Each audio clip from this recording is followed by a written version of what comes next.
Now for the creation part, I've decided to create a new file, and if you want to create a new file of your own, here are some settings that you might want to use. So of course for the file name, well, you can put whatever you want, just put something descriptive that you know that later when you want to use the file, you know what the file is about.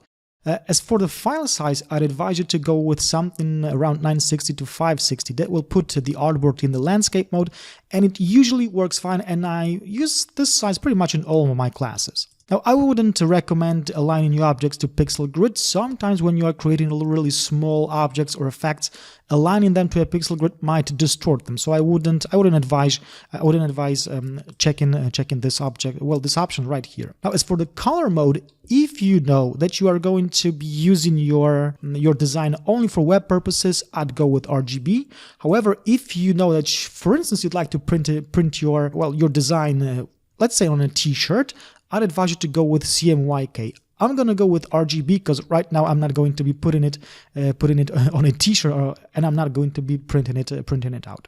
So these are the settings that you might want to use if you want to create your own file. Also, I'd advise you to create a separate layer and call it, let's say, image. And I'd advise you to place an image onto this layer. After you've done it, just simply double click on it and you can just check dim images to, well, 50% should be fine, and click OK, which will make the image dimmed a little bit. And now you can start creating your Xbox controller over this design, over this base. So what I would advise you to do is to create a separate layer for that. And in my case, I'm going to name it something like base.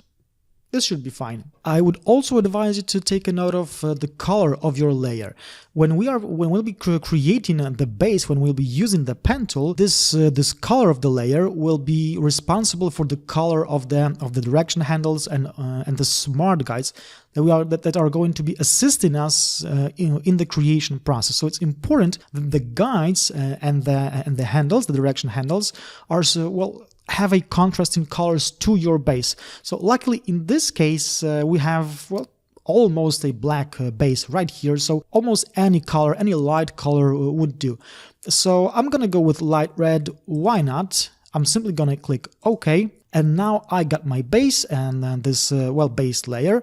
The base layer has an appropriate color. I also have my image set to right here. I've placed it right here. And by the way, if you don't know how to do it, just go to the File menu, then choose Place right here. Of course, you need to have an unlocked layer to do that. So I'm going to go to File, Place, and then you can just navigate to your image and place your image just like so. So we got our template layer right here. We got our base, and we can start creating this design. But I think that this is something that we are going to do in the next video.